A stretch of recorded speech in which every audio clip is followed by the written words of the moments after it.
Well, some good news in Marion County. The areas hardest hit by the fires are being reduced to level 2 Cor evacuations. Harlan live in Marion County this morning with the latest evacuation updates. Good morning, Cor. Morning, Emily. Good morning, Jenny. The evacuation changes go into effect at 9 o'clock this morning, and they are fairly significant as some of these evacuations have gone. The towns that are still under a level 3, that is a go now evacuation alert of Detroit, Idana, and Elkhorn up North Fork Road there in the Elkhorn Valley. Those will go from level 3 to level 2 today, beginning at 9 o'clock.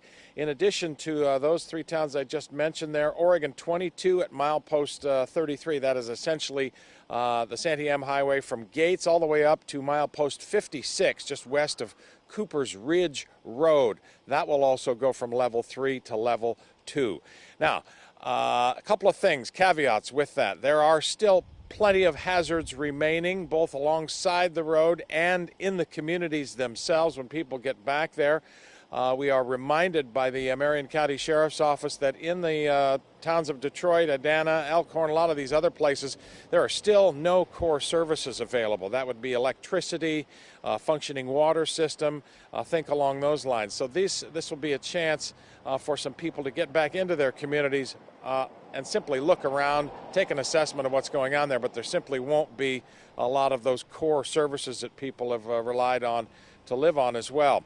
Now, specifically to get into these areas, ODOT has set up sort of a pilot car kind of a system that'll take a couple trips into those areas each day from Gates up into Detroit, and then a couple trips back from Detroit to Gates, a couple of those trips today. Those pilot car trips, I won't bore you with the schedules today, but they will start at 9 o'clock. Leave from Gates, go up to Detroit, and at 1 o'clock to go up from Gates to Detroit. They'll return at 11 and 5 o'clock the same day. Check the website if you want a little bit more information on that. Some additional evacuation level changes to talk to you as well about here this morning, Jenny and Emily.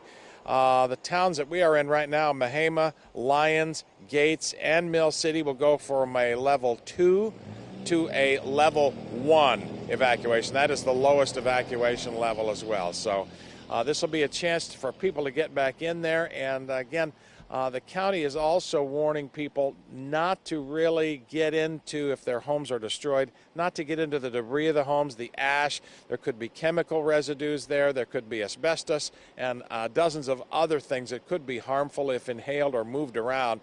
They are working on some arrangements now to arrange for sort of give people some guidelines if their homes have been destroyed on how to gather all that stuff up, get it in one place safely without posing any health hazards and getting it disposed of properly. But the good news today for some folks is that they will be able to get back into the communities that they have called home. They may not like what they see when they get there, but access nonetheless happens beginning at 9 o'clock this morning. Emily and Jenny. All right. Well, thank you for that update, Cor.